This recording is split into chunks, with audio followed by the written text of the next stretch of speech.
ہادی کی لبوں پر بے ساختہ مسکراہٹ نمودار ہوئی جسے اس نے فوراً چھپا لیا۔ مجھے بتایا گیا تھا کہ تم نے BSc کیا ہوا ہے، پوچھ سکتا ہوں اس اطلاع میں کتنی صداقت ہے؟ کچھ وقفے کے بعد اس نے بالکل ہی مختلف سوال کیا۔ اس بے تکے سوال پر ندا نے حیرت سے اسے دیکھا۔ تمہیں معلوم ہے میری کوالیفیکیشن کیا ہے؟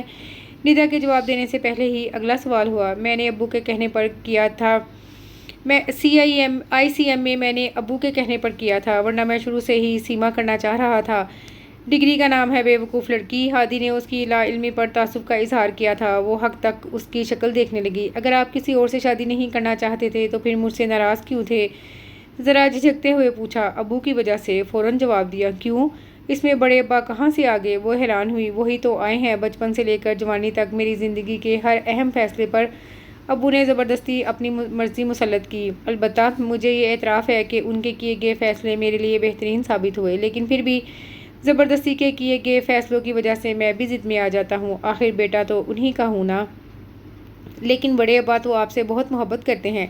اس نے بڑے ابا کی حمایت کی۔ جانتا ہوں، لیکن محبت کا بھی کوئی طریقہ ہوتا ہے۔ وہ تو محبت بھی گن پوائنٹ پر کرتے ہیں۔ مجھے یاد ہے بچپن میں ایک بار جب میں شاید 6 کلاس میں تھا، ابو کی پوسٹنگ کسی چھوٹے سے شہر میں ہوئی۔ انہوں نے مجھے بورڈنگ میں داخلہ دلوا دیا۔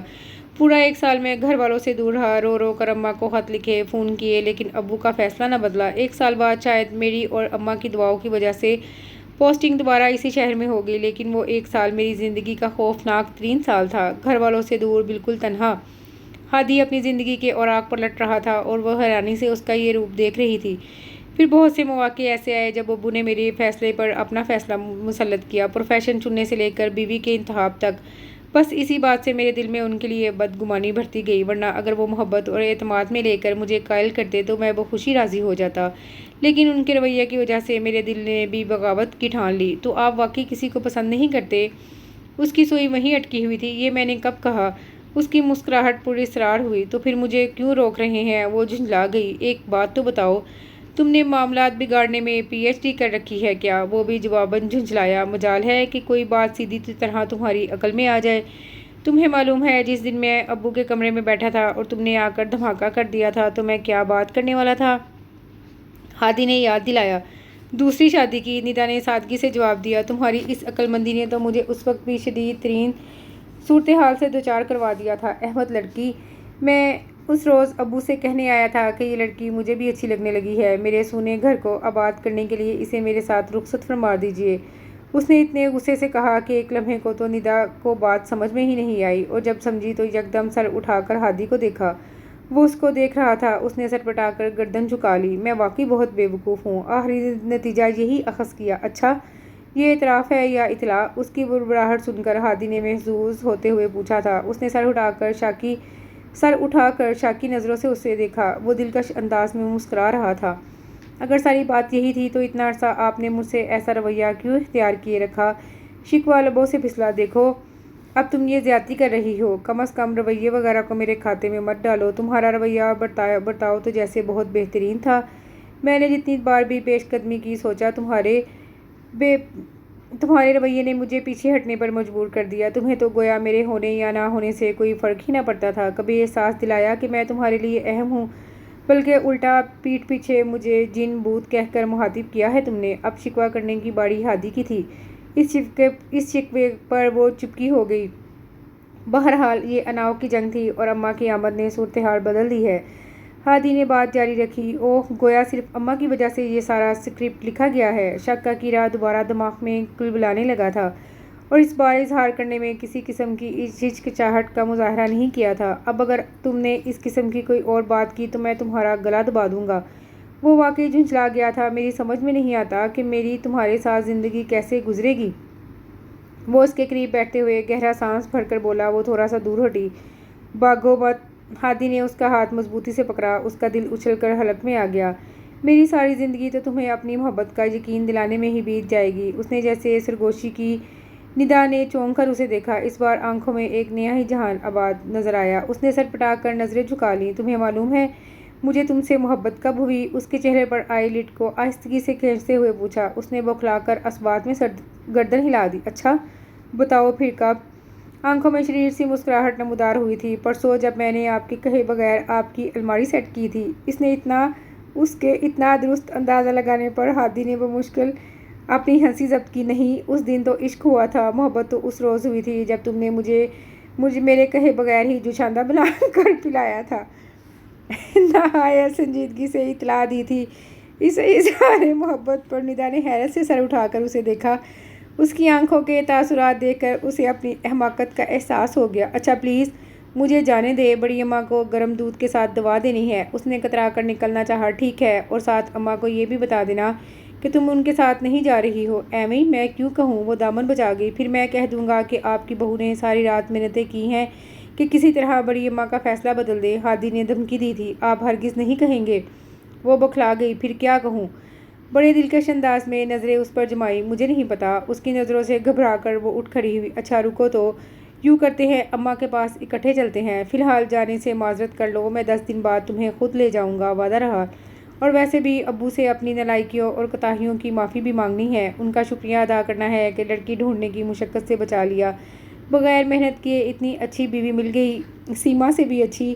وہ شرارتی انداز میں بولا تو وہ جھیم کر مسکرا دی، اور پھر ہادی کی میت میں بڑی اماں کے پاس جانے کے لیے قدم بڑھا دیے۔ کرا وقت بیت چکا تھا اور اسے یقین تھا کہ آنے والے وقت نے اپنے دامن میں اس کے لیے بہت سی خوشیاں سمیٹ رکھی ہیں۔ اور اس کے ساتھ ہی یہ خوبصورت سا ناول اپنے اختتام کو پہنچا۔ امید کرتی ہوں کہ آپ کو یہ ناول بھی باقی ناولز کی طرح پسند آیا ہوگا۔ کمنٹس میں اپنی رائے کا اظہار ضرور کیجیے گا۔ دعاؤں میں یاد رکھیے گا۔ اللہ حافظ۔